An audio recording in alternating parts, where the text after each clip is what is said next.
আসসালামু আলাইকুম। কেমন আছেন আপনারা সবাই? আশা করছি আপনারা সবাই খুব ভালো আছেন। আলহামদুলিল্লাহ আমরাও না বেশ আছি। আর এখন ঘড়িতে বাজে ঠিক 6:30। আজকের ভিডিওটা এই তো 6:30 থেকেই আপনাদের সাথে শুরু করছি। আশা করছি ভিডিওটি আপনাদের খুব ভালো লাগবে। আসলে হয় কি বলেন তো, সকালবেলা উঠেই খুব একটা তাড়াহুড়া লেগে যায়। ছেলের স্কুল থাকে, তাকে রেডি করিয়ে দেওয়া, তার খাবার দাবার রেডি করিয়ে দেওয়া, তারপরে আবার আপনাদের ভাইয়ার অফিস থাকে, তো তার জন্য খাবার রেডি করা। আপনাদের ভাইয়া তো আর বাসা থেকে খেয়ে যায় না, তো ওর খাবারটা রেডি করে দেয়া। এ কারণেই আর কি সকালবেলা উঠেই বেশ একটা তাড়াহুড়া লাগে। আমার মনে হয় কি জানেন তো, প্রত্যেকটা গৃহিণীরই না এরকম একটা রুটিন থাকে, যে টাইমটা আর কি অনেক বেশি তাড়াহুড়া লেগে যায়। বিশেষ করে সকালবেলায় এই তো ছেলের স্কুল, তারপরে হচ্ছে ভাইয়াদের অফিসে যাওয়া থাকে, এই সময়টা না অনেক বেশি তাড়াহুড়া হয়ে যায়। আর ওই তো বললাম না, আজকে আমি ঠিক 6টার দিকেই ঘুম থেকে উঠেছিলাম। তো অ্যালার্ম দিয়েছিলাম তো আরও আগেই, কিন্তু কি জানি হয়েছিল, এত প্রচণ্ড পরিমাণের গরম পড়তেছে এই কয়টা দিন ধরে, যে কি বলবো, মানে ভাষায় প্রকাশ করার মতো না, এত গরম পড়তেছে। আর এই প্রচণ্ড গরমের ভিতরে কাজগুলোকে একটু সহজ করার জন্য আর একটু তাড়াহুড়াভাবে করার জন্য আমি যেভাবে আর কি কাজগুলো করে থাকি, সেইগুলো নিয়ে আজকে আপনাদের সাথে একটু শেয়ার করব। আর এই তো সকালবেলা উঠেই ছেলেকে যে খাবার দিয়ে দিয়েছিলাম, ওটা হচ্ছে ছেলের নাস্তা ছিল, একটা রুটি ভেজে দিয়েছিলাম। আর গতকাল রাতে একটু ডাল করেছিলাম, তো সেই ডালটাই ছিল, সেটা হচ্ছে ছেলেকে দিয়ে দিলাম। আর ছেলে আবার ডাল আর রুটি খেতে বেশ ভালো পছন্দ করে, তো ছেলেকে ওইটা দিয়ে মোটামুটি আপনাদের ভাইয়াকেও খাবার দিয়ে দিয়েছিলাম। তারপরে ওরা সবাই চলে গিয়েছে, বেশ 7টার ভিতরই ওরা বাসা থেকে বের হয়ে গিয়েছে। তারপরে এই তো এদিক থেকে আমি কিন্তু এখন পর্যন্ত সকালবেলার কোনো নাস্তা করিনি। তো চিন্তা করলাম দুপুরের দিকটা করে, যেহেতু প্রচণ্ড পরিমাণের গরম পড়ে, তো এই কারণে না এই যে একটু সকাল সকাল করে যদি সব তরিতরকারি কুটে রান্নাটা করে উঠতে পারি, তাহলে না বেশ একটু মানে গরমের হাত থেকে বাঁচা যাবে, এই আর কি। আসলে হয় কি, এই গরমের ভিতর রান্নাঘরে তো আসতে মনই চায় না, কিন্তু কি করব, রান্না বান্না তো করতে হবে, খেতে তো হবে, পেট তো আর সেটা মানবে না যে গরম পড়েছে। তো সে যাই হোক, এর কারণেই না আমি আজকে একদম সকাল সকাল উঠেই এই তো তরিতরকারিগুলো কেটে রাখতেছি। ঘরের রান্নাবান্নাটা যদি করে ফেলা যায়, তারপরে অন্য যে ডাস্টিং, তারপর হচ্ছে ঘর মোছা, অন্য যে কাজগুলো থাকে সেগুলো না আস্তে ধীরে একটু করলেও সমস্যা হয় না। তো এই কারণেই আমি চিন্তা করলাম, যেহেতু দুপুরের দিকে একদমই চুলার কাছে আসা যায় না, তো সকাল সকাল করেই রান্নাবান্নাগুলো সেরে ফেলবো। আর এই তো এদিক থেকে আজকে লাউ রান্না করব। আর লাউ রান্না করার জন্য লাউটা আমি এভাবে ডুমু ডুমু করে কেটে নিচ্ছি। আর ওদিক থেকে ভেন্ডি ভাজি করব, তো ভেন্ডিটাও আমি সুন্দর করে কেটে নিয়েছি। আর পেঁয়াজ মরিচ অন্য যা যা লাগবে মোটামুটি সব কিছুই আমার কোটা কমপ্লিট হয়ে গেছে। এদিক থেকে ওই যে বললাম না, সকালবেলা চা নাস্তা কিছুই খাওয়া হয়নি, তো আমি একটু রং চা করে নিয়েছিলাম। আর সাথে 2 পিস বিস্কুট নিয়ে নিয়েছিলাম, সেটা দিয়েই মোটামুটি একটু এনার্জি জোগাড় করার মতো খাবার খেয়ে ফেলেছি বলা যায়।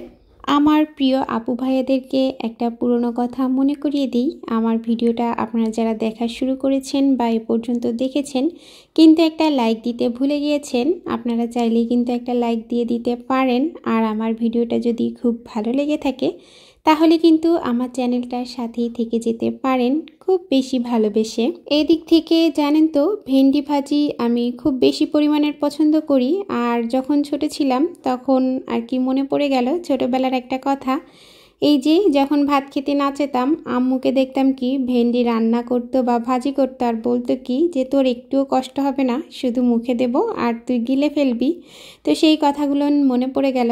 আসলে একটা জিনিসের পিছনে কত কথাই যে লুকায়িত থাকে, সেটা আসলে মানে যার সাথে ঘটে সে ছাড়া আসলে আর তো কেউ বলতে পারে না। তো এই তো আপনাদের সাথে সেটা একটু আমি শেয়ার করে দিলাম। ওদিক থেকে ভেন্ডিটা আমি হচ্ছে জিরা ফোড়ন দিয়ে করব, তো এই কারণে জিরা ফোড়ন দিয়ে ভেন্ডিটা দিয়ে দিয়েছি অন্য চুলায়। আর এদিক থেকে ওই যে লাউ কেটে নিয়েছিলাম, তো লাউটা আমি হচ্ছে এই তো গরুর মাংস দিয়ে করব আজকে। তো গরুর মাংসটা যেহেতু হাতে মাখিয়ে সুন্দর করে করি আমি সব সময়, তো সেই রকম যথানিয়মে হাতে মাখিয়ে রান্না করব। তো হাতে মাখিয়ে নিয়েছি। আর এরপর এদিক থেকে এই তো ভেন্ডি ভাজিতে যে ওই যে তেলের ভিতরে ভেন্ডি আর জিরা ফোড়ন দিয়ে দিয়েছিলাম, তারপরে না এই তো পেঁয়াজ মরিচ আর হচ্ছে একটু হলুদের গুঁড়া দিয়ে দিলাম। একটা টিপস আপনাদেরকে বলে দেই, ভেন্ডি যেহেতু এমনিতেই একটু স্যাঁতস্যাঁতে একটা তরকারি, তো এই কারণে না এই যে ভেন্ডি ভাজি করার সময় লবণটা যদি পরে দেন আপনারা, তাহলে না এই স্যাঁতস্যাঁতে ভাবটা অনেকটাই কম হয়।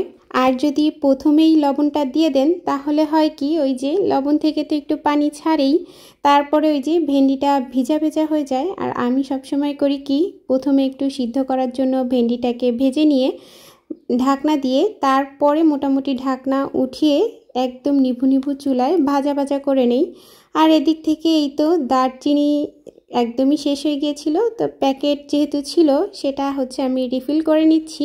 এই তো এই বয়মটাতেই আমি হচ্ছে দারচিনির ছাল আর তেজপাতা রাখি। তো এই যে মাংস বসাবো, তো দেখলাম যে দারচিনি শেষ, এ কারণে এই কাজটাও করে নিলাম।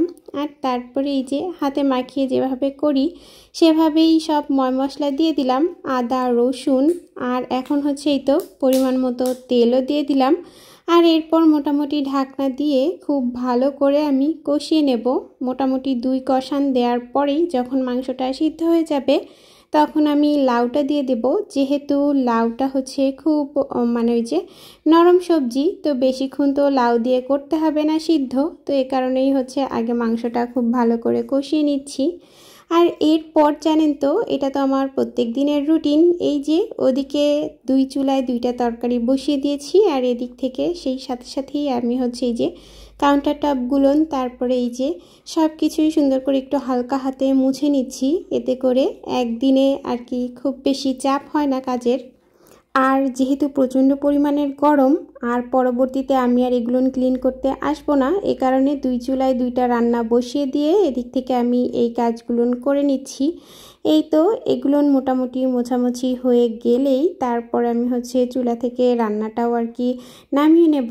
আর হয় কি জানেন তো, রান্নাঘরে যেহেতু প্রত্যেক দিনই তেলের কাজ করতেই হয়, তো তেল তো একটু ছিটে ছিটে ওঠেই। এ কারণে যদি এই যে প্রত্যেক দিন একটু হালকা হাতে 4-5টা সুন্দর করে ক্লিন করে দেওয়া যায়, তাহলে না একদিনে অনেক বেশি কাজ করতে হয় না। আর এই তো খুব বেশি আর কি ডিপ ক্লিন করারও প্রয়োজন পড়ে না। তো ওদিক থেকে হাতে হাতে আমি হচ্ছে সব কাজগুলো করে নিয়েছি। মোটামুটি মোছামুছির যে কাজগুলো থাকে, এরপর মোটামুটি আমার রান্না বান্না হয়ে যাওয়ার পরে আমি ঘরের যে ডাস্টিংয়ের কাজগুলো আছে সেগুলো করে নিয়ে তারপর হচ্ছে একদমই গোসলে চলে যাব। আর এখন জানেন তো ঘড়িতে সময় ঠিক 11টা, তো 11টার ভিতরই আমার রান্না বান্না সব কিছুই কমপ্লিট। আর ঘর মোছা টোছা দিয়ে ধরেন আমার ওই 12টার মতোই বাজবে। তো একটু ভোর ভোর কাজগুলো শুরু করলে খুব তাড়াতাড়ি কাজগুলো শেষ হয়ে যায় দুপুরের রৌদ্রটা জেতার আগেই। এই তো এদিক থেকে আমি হচ্ছে তরিতরকারি সব কিছু নামিয়ে নিয়েছি। ফ্রিজে একটু ডালও ছিল, তো সেটাও আর কি নামিয়ে নিলাম, ওভেনে একটু গরম করে নেব। আর এরপর মোটামুটি আমার সব ক্লিনের কাজ হয়ে যাওয়ার পরে আমি গোসল করেই খেতে বসবো। আর যেহেতু খুব প্রচণ্ড পরিমাণের ক্ষুধা পেয়ে গিয়েছে, সকালে তো ওই তো মাত্র একটু রং চা খেয়েছিলাম আর 2টা বিস্কুট খেয়েছিলাম। এই তো খাবার নিয়েও বসে গিয়েছি। আপনারা সবাই খুব ভালো থাকবেন। আল্লাহ হাফেজ।